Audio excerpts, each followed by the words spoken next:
नमस्ते, मैं हूं सुरेश कुमार एकलवे और आप देख रहे हैं हिंदुस्तान न्यूज एंड टिप्स। इस वक्त दुनिया भर की नजर भारत और पाकिस्तान के रिश्तों पर अटक गई है। जो देश एक महीने पहले तक एक दूसरे को फूटी आंख नहीं सुहाते थे, आज वह शांति, सौहार्द और कड़वे अतीत को भुलाने वाले बयान दे रहे हैं। कुछ लोग इसे दक्षिण एशिया का सबसे बड़ा डेवलपमेंट बताते हैं, तो कुछ ने दोनों देशों की मजबूरी करार दिया है। पर हकीकत यह है कि पाकिस्तान द्वारा भारत को मिले जख्मों को देश की बड़ी आबादी कभी नहीं भूल सकती है। इन लोगों का यह याराना न पहले सुहाया है और न आगे कभी सुहाएगा। इसकी वजह यह है कि पूर्व प्रधानमंत्री अटल बिहारी वाजपेयी 1999 में बस से पाकिस्तान गए थे, मगर पाकिस्तान ने कारगिल करके पीठ में खंजर घोंप दिया। उसके बाद साल 2015 में प्रधानमंत्री नरेंद्र मोदी पाक के तत्कालीन पीएम नवाज शरीफ से मिलने अफगानिस्तान से सीधे इस्लामाबाद पहुंच गए थे, मगर पाकिस्तान ने पठानकोट कर दिया। बाद के वर्षों में उरी और पुलवामा जैसे कांड हुए, जिन्होंने भारत की सहनशीलता को आक्रामकता में बदल दिया। हालत यह हुई कि फरवरी 2019 में दोनों देश युद्ध के मुहाने पर पहुंच गए। तब से खराब हुए रिश्ते अब 2 साल के बाद सुधारने की कवायद तेज हुई है। पाकिस्तान भारत के बीच जहां व्यापार लगभग बंद है, वहीं राजनयिक संबंध भी औपचारिकता भर रह गए हैं। हैरानी की बात यह है कि दोनों देशों के प्रधानमंत्रियों में पिछले 2.5 साल से दुआ सलाम तक नहीं हुई है। ऐसे में अचानक से पाकिस्तान की ओर से भारत को विकास के लिए आमंत्रित करना और रिश्तों पर जमी बर्फ को पिघलाने की कोशिश करना यकीनन कान खड़े कर देता है।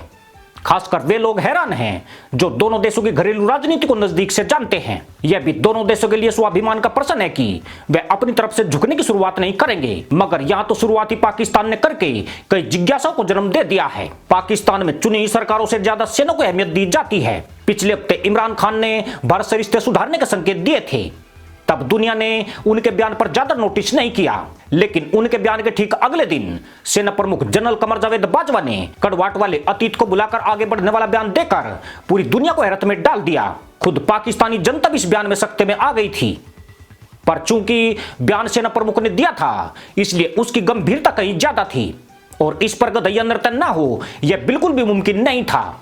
इसलिए वहां बचे थोड़े बहुत बुद्धिजीवियों ने उनके बयान को वजनदार भी माना और दक्षिण एशिया की शांति के लिए इसे जरूरी भी बताया। पर सवाल यही है कि पाकिस्तान अचानक से इतना कैसे बदल गया जो उसे आज भारत की उन्नति में अपनी प्रगति दिखाई देने लगी है। सवाल यह भी है कि पाकिस्तान बदल रहा है या उसके बदले हालात उसे बदलने को मजबूर कर रहे हैं। ऐसे अनगिनत प्रश्न इसलिए उठे हैं क्योंकि उसे भारत की उन्नति की छत्रछाया में आने की खातिर कश्मीर को कहीं न कहीं भुलाना पड़ेगा, जबकि कश्मीर का मुद्दा पाकिस्तानी अवाम की रग रग में समाहित हो चुका है। पाकिस्तान की सरकारें चाहकर भी इस मुद्दे को नहीं छोड़ पाई है। यहां तक कि पाकिस्तान में सबसे शक्तिशाली समझी जाने वाली सेना भी इसे छोड़ने का साहस नहीं कर सकी है। पाक के पूर्व सैन्य तानाशाह जनरल परवेज मुशर्रफ ने ऐसी कोशिशें की थी, मगर अंततः वह भी जनता के दबाव के आगे घुटनों पर खड़े नहीं रह सके थे। ब्लूमबर्ग एजेंसी की रिपोर्ट की माने तो भारत पाकिस्तान के रिश्तों को पटरी पर लाने के लिए संयुक्त अरब अमीरात मध्यस्थ की भूमिका निभा रहा है।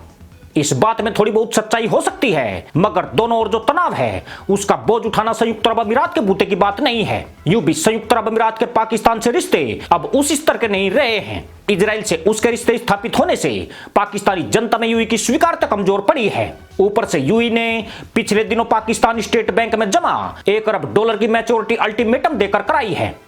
इमरान खान के निवेदन के बावजूद यूएई के प्रमुख उनसे बात करने को तैयार नहीं हुए थे। ऐसे में मिडिल ईस्ट का यह देश साउथ एशिया में कुछ बड़ा उलटफेर कर देगा यह पूरी तरह संभव नहीं है। दरअसल भारत से मेलजोल बढ़ाना अब पूरी तरह से पाकिस्तान की मजबूरी बन गई है। उसे एक नहीं बल्कि कई मोर्चों पर भारत की जरूरत है। बगैर भारत का सहयोग लिए पाकिस्तान की ज्वलंत समस्याओं का अंत नहीं होता है। इस वक्त पाकिस्तान के सामने उसकी अर्थव्यवस्था के धराशायी होने की चुनौती बहुत बड़ी है। देश पर कर्जों का बोझ बढ़कर $115 अरब हो गया है। इमरान के 2.5 साल के कार्यकाल में इनमें $5 अरब की बढ़ोतरी हुई है। इन कर्जों की बढ़ने की वजह यही है कि उसकी उत्पादन क्षमता लगातार कमजोर हुई है, जिससे लोगों की आय में भारी कमी आई है।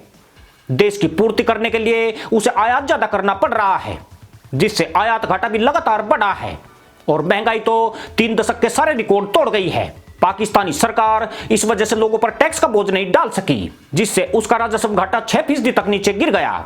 इसकी पूर्ति करने के लिए पाकिस्तान को घरेलू और विदेशी कर्जों से काम चलाना पड़ रहा है, जिसके बाद इन कर्जों की अदायगी और इन पर लगने वाला सूद उसको आने वाले वक्त में बड़ी चुनौती नजर आ रहा है।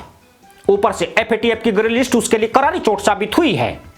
यहां भारत अपनी कूटनीति के दम पर उसे बाहर नहीं आने दे रहा है, जिससे देश में निवेश 22% से भी कम हो गया है। अब पाकिस्तान को आभास होता है कि अगर भारत से उसका व्यापार जारी रहता और राजनयिक रिश्ते बने रहते तो शायद आज वह इतनी समस्याओं का सामना नहीं कर रहा होता। भारत की वजह से वह दुनिया में अलग थलग ही नहीं पड़ा, बल्कि वह महंगा आयात करने को मजबूर हो गया। दालें, अनाज, सब्जियां, दवाइयां, कपास और खाद्य तेल जैसी बहुत सी वस्तुएं हैं जो उसे मोस्ट फेवर्ड नेशन के दर्जे के तहत बेहद सस्ते दाम पर भारत से मिल जाती थी। आज यही वस्तुएं उसे 2 से 2.5 गुना दामों पर आयात करनी पड़ रही है। खास बात यह है कि उसके खिलाफ भारत ने सिर्फ आर्थिक नाकेबंदी ही नहीं की थी, बल्कि रणनीतिक मोर्चे पर भी उस पर दबाव बढ़ाया है। पिछले 2 साल में LOC पर गोलाबारी ने पाक सेना को जनहानि और आर्थिक चोट पहुंचाई है, जिसके लिए सेना को भारी खर्च करना पड़ रहा था। हालांकि 25 फरवरी को पाकिस्तान ने सीमा पर युद्ध विराम का समझौता करके अब सुकून की सांस ले ली है, लेकिन कमजोर अर्थव्यवस्था वाले इस मुल्क को जो नुकसान हुआ उसकी भरपाई अब नहीं हो सकती है। आज पाकिस्तान भारत की दक्षिण एशिया में अहमियत को समझकर ही रिश्ते नहीं सुधारना चाहता है, बल्कि उसने ऐसा नहीं किया तो यह मुल्क ज्यादा दिन सुरक्षित नहीं रह पाएगा। यह देश गृह युद्ध के मुहाने पर खड़ा है। साथ ही POK को लेकर भारत की आक्रामकता उसके पैर कपा रही है।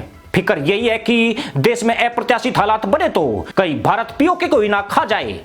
इसलिए पाकिस्तान बातचीत की टेबल तैयार करके फिलहाल अपनी जनता की भलाई ज्यादा सोच रहा है। पर सवाल यह भी है कि इससे भारत को क्या हासिल होता है।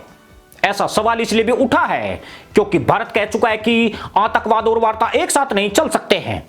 तो क्या इसका मतलब यह है कि पाकिस्तान अपनी आतंक की नीति का त्याग करने जा रहा है? इसकी सच्चाई यही है कि अब पाकिस्तान की सरकार और सेना का देश में मौजूद आतंकियों पर बहुत कम नियंत्रण रह गया है। हालांकि 25 फरवरी के बाद से सीमा पर एक भी गोली नहीं चली है। इसका मतलब यही निकाला जा रहा है कि सीमा पार से अब तक घुसपैठ की कोई कोशिश नहीं हुई है। आमतौर पर पाक सेना आतंकियों को भारत में घुसपैठ कराने के लिए फायरिंग का सहारा लेती थी, मगर 25 फरवरी से अब यह पूरी तरह बंद हो चुकी है। परंतु बावजूद इसके ऐसे निष्कर्ष पर पहुंचना जल्दबाजी होगी क्योंकि पाकिस्तान का चरित्र भरोसे के बिल्कुल काबिल नहीं है। यही वजह है कि पाकिस्तान की तरफ से रिश्ते बनाने के बयान तो आए हैं, मगर भारत ने इस मुद्दे पर अभी भी खामोशी अख्तियार की हुई है। वैसे पाकिस्तान सुधर जाए और अपनी जनता की भलाई के बारे में सोचे, इसमें कोई बुराई नहीं है, मगर इसमें उसकी बात तभी कसौटी पूर्ण होगी अगर वह POK वापस करने के साथ भारत में आतंकी हमलों के जिम्मेदार लोगों को भी भारत के हवाले कर दे। इसी के साथ अनुमति दोस्तों, जय जवान, जय किसान, जय हिंद, वंदे मातरम।